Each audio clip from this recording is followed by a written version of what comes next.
welcome to Third Eye Weekly. Joining us is Kelsey Ramsden, Canada's #1 entrepreneur and a successful business consultant. Thank you for joining us, Kelsey. Thanks for having me. Great. So to get started, we were kind of looking into your background and seeing that you were essentially born into a family of entrepreneurs. Did this sort of play a role in inspiring you to eventually be an entrepreneur yourself? I think probably what it did was it gave me a good understanding about what that lifestyle looks like. So it made it possible. I think it gave me a bit more permission to deviate from like the norm for sure. I think anything when you have a window in order to be able to see, the ups and downs and the pros and cons, it makes it less scary when those things happen to you because you know that's a part of the process, right? So certainly, I think it did make it in some respects easier, but in other respects maybe more difficult because you know what you're getting into. So what are some of the qualities you think it takes to become a successful entrepreneur? I think resilience would be the very first one. And then I think self-awareness would be probably the second one, because the reality of it is that when you start out, you have to do a lot of things yourself, and you have to quickly recognize the things that you're maybe not so good at and be willing to recognize as well maybe the things that aren't working. So your great idea might actually suck. And so you have to be the first one to say, put your hand up and go, okay, we have to adapt or change our target on that. So I think those kind of three would be the first three that I would mention. Did you face a lot of that ups and downs when you were an entrepreneur yourself? Can you tell us a little bit more about sort of just your story in becoming Canada's most successful entrepreneur? Sure, yeah. I mean, ups and downs are daily. I'm not going to lie, they still happen. I think any successful entrepreneur who tells you that it's just now smooth sailing is probably telling you a bit of a fib.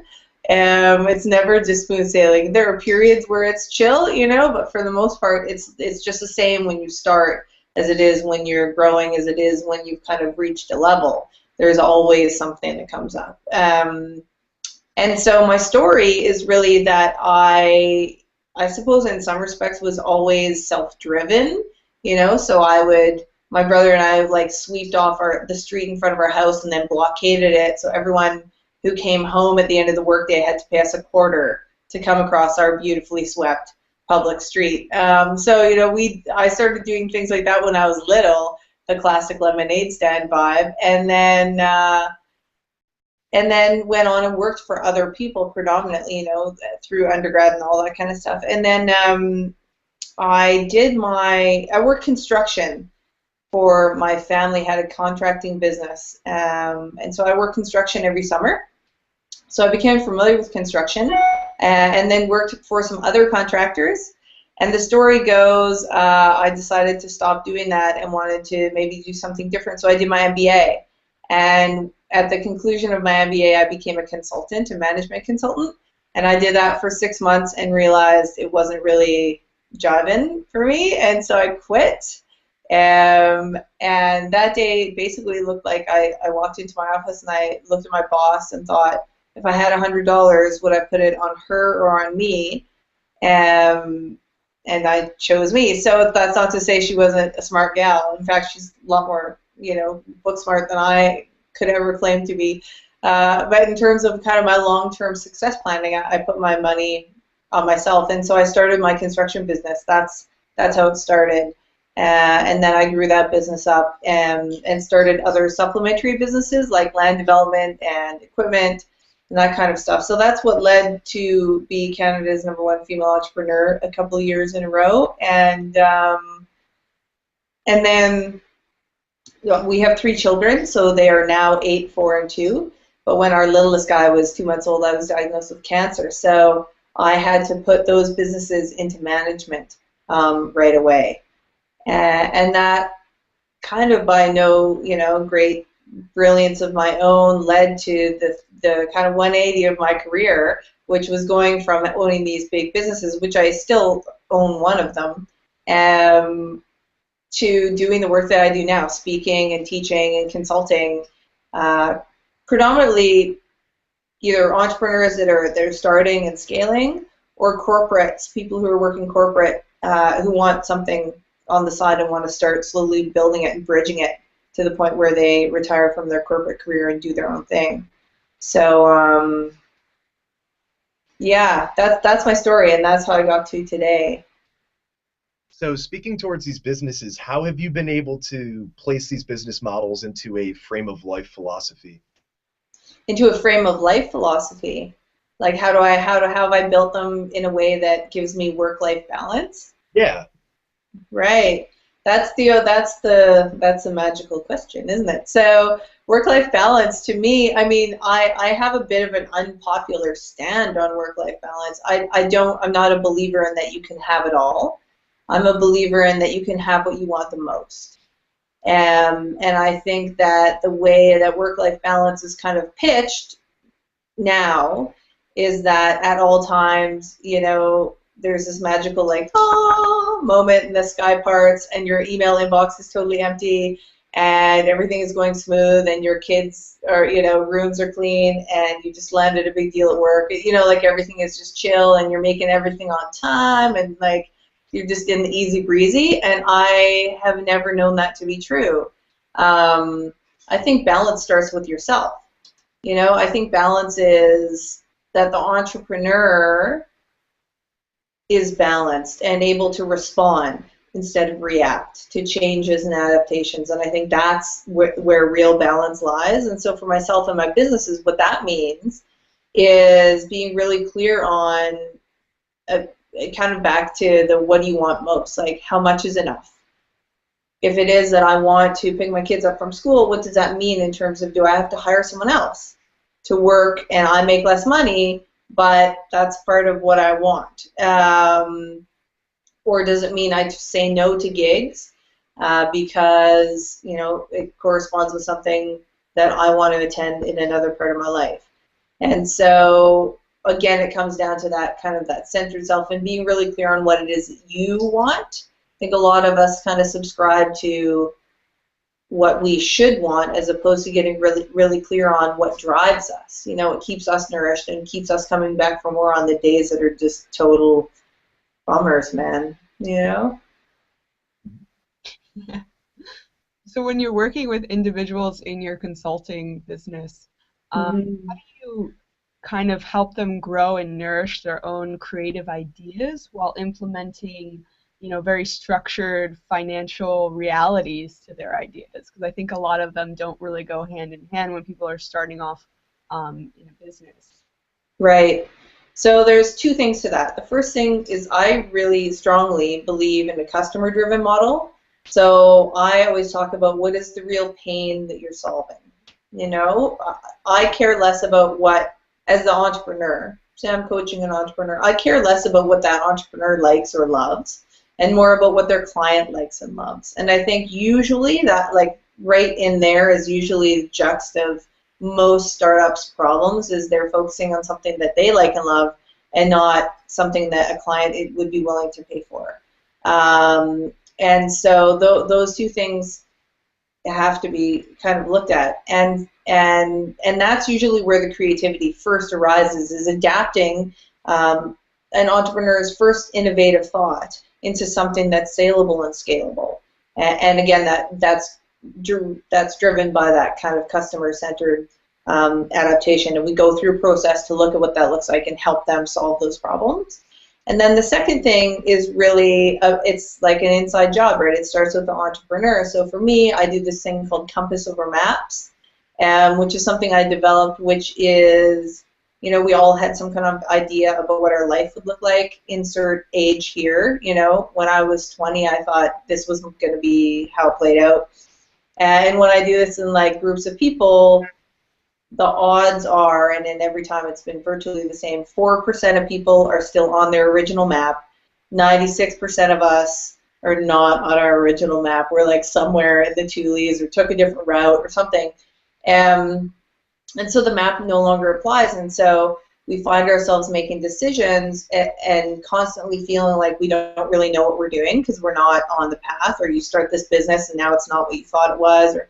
So I work with them to understand what their compass looks like. And that really goes down to super fundamental who you are at your core, what it is that you do well, and why it is you show up. And then it helps you to make decisions. You can look at your compass and go, yeah, I mean, okay, so I can do a joint venture with this guy, or I can sell my business, let's say. And you look at what your compass says and align it to which one is going to do more of those things, as opposed to any other way of making a decision. And the successful metrics on following that system have been pretty astounding. So that those are kind of the two ways that I would work with an entrepreneur who showed up and said, you know, I've got these ideas, I want to do something, I want to scale, or even a corporate person who's looking at doing that same thing. It's both what is it that you're trying to solve, and who are you and how are you individually and specifically going to succeed in solving that? Because again, you have to still show up on the bad days, and what's going to make you want to do that, you know? Right. Do you think an inability to address those two questions could account for why we have such a high rate of failure among entrepreneurial ventures? Because I mean, like for instance, construction business been like a 36% 5-year survival rate. I know there are a lot of others that are also kind of in decline. Yeah, I think a lot of it is not addressing those two sides of the coin, you know, and I think a lot of it is, in some respects, the me too. You know, so someone will go, oh, well, that's a good idea. I'm going to do something just like that, but switch it just a little bit. You know, or I'm just going to charge a little bit less, or I'm just going to do this other thing. And they don't look at the true competitive landscape. So let's talk about reducing your price, right? So I'm going to do the exact same thing for a little bit less and assume that's going to get me market share. To that notion, I've always said the least loyal customers are the ones that value the price over the value of the product. You know, so they're more likely to switch to the next lowest price guy. As soon as some other guy Me Too's it and charges 10 cents less, all that hard work and all those customers you gain are gone. And so, you know, it's oftentimes it's not understanding your customer well enough, or not understanding yourself well enough and what it is that you're capable of and can do, and how it is you're going to continue to show up, that does cause a lot of that problem. But I will say this, I think another epidemic is kind of this, the two sides of the fakepreneur syndrome. So one side would be people who think of entrepreneurship as a sexy lifestyle, which is super easy, everyone's doing it, everybody's making $1 million online, you know, and so they get a business card and they start a website and they think it's going to be easy street. And so, as you know, that doesn't happen. I mean, you may be the lucky 1% guy, but the other 99% of the people don't have that kind of success. And so that's the one side of it. The other side of it is people who are real entrepreneurs. And to me, an entrepreneur is just someone who is willing to take on a bit more risk to solve a problem. And those people might not be making money, so they deem themselves as not successful. They're not real entrepreneurs because they're not, you know, driving bottom line profits. And that's most of us, quite frankly. Most entrepreneurs for a very long time make no money. I mean, that's the reality of it, right? And so those people feel somehow like they're not really doing it. Like they're kind of, you know, they're not up to snuff because they, again, compare themselves to these kind of A1, grade A stories of people who have been in the game for 8, 10, 15 years. And so again, it's kind of that two sides of that story. The people who aren't prepared to do the work, or the people who are doing the work who drop out because they just feel like, oh, you know, I'm not doing it like Mark Zuckerberg, you know? Well, yeah, there'll be like 5 Mark Zuckerbergs in a generation. And again, if you're one of the lucky 5, awesome, but then there's a whole host of other people doing well, you just don't see them, or you only see them in their most shining moment. And then you compare yourself to that. It's like the airbrushing of entrepreneurship. Everybody's looking at, like, you know, the swimsuit edition, and it's just not real. What would you say about this whole movement towards social entrepreneurship? Do you think that's more of a sustainable new wave of building a business in our current economic landscape? Yeah, I think it's tremendous. I mean, I think it's phenomenal. I think it does for the social good what social good on its own was not that able to do in the kind of way. So if you look at it just from a basic perspective, so if you have someone with lots of drive, decent brains, good connections, can make relationships happen with people, and that's someone who would probably traditionally be successful in the entrepreneurial environment or the business environment, corporate or otherwise. Those types of people don't tend to want to make a lot less money to do equally as difficult, if not more difficult work in the social sector.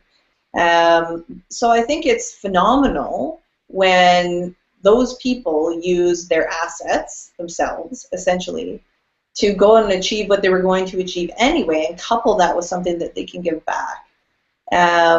I think it's a tremendous model. I do think it's sustainable, and I think the more that it's explored, it's very new in the landscape of commerce. Social entrepreneurship is a very infant aspect of our commercial system, and I think that it's only going to get better. And the delivery methods will get better, and the uptake, as demographics change, the uptake will only increase, and I'm just stoked on it. I think it's great. So opportunities are certainly everywhere, but sometimes they don't seem as obvious at times. How do you help clients recognize the opportunities that are available to them, even the more hidden ones? Right. So here's the thing. I think people think it's going to come down like a big sack of money, like, oh, and knock them over the head and go, oh my gosh, the big idea, right? The big idea doesn't tend to happen that way. Like, the big idea happens slowly. It's an evolution. And the greatest encouragement that I give to people, it was the first talk I ever gave was a TEDx talk. It was the worst talk I ever gave, actually. You can see it on TED's website if you'd like to witness me totally being mediocre. But the essence of the talk was quite exceptional, which is, I fundamentally believe that play is the new PhD. Like, if you really want to be an expert, you should understand how you can get your mind to be nimble, right? And start twisting things around, and it's like leftover soup, right? You throw a bunch of different stuff in, and voila, it's amazing. And you might not be able to reproduce it, but had you not given some different things a try? And essentially everything is just a mashup of something that already exists. And so what I advise my clients to do, quite frankly, is, set aside your big idea, or what you think is your big idea, and go and explore something. Put yourself out of your comfort zone, expose yourself to new ideas, and more often than not, they will come back and go, oh my gosh, I was riding my bike and I had this idea happen, or I was driving in my car and it hit me. It was right in front of me. I couldn't believe it. Those kind of conversations happen all the time, and because it is a way to let your mind, I guess, for all intents and purposes, kind of freestyle. And we oftentimes don't do that. We think that sitting at our computer, we're going to miraculously solve the big question. And in fact, a lot of research, there's mounds of scientific research done on the subject, but in anecdotal research, like Albert Einstein solved almost every single one of his material discoveries happened when he was riding his bike, because he was just kind of in the flow, and the subconscious and conscious were mixing together, and all of a sudden, oh, aha, the theory of relativity. So for me, that's my greatest advice, and I walk people again through a process of how do you go from this very linear thinking to kind of the more abstract state. So yeah, I do a lot of that in my work too, when people get stuck. Great. Well, that's all the time we have right now, Kelsey. Thank you so much for sharing some of your knowledge with us. We really appreciate it. No problem. You're very, very welcome. Thank you.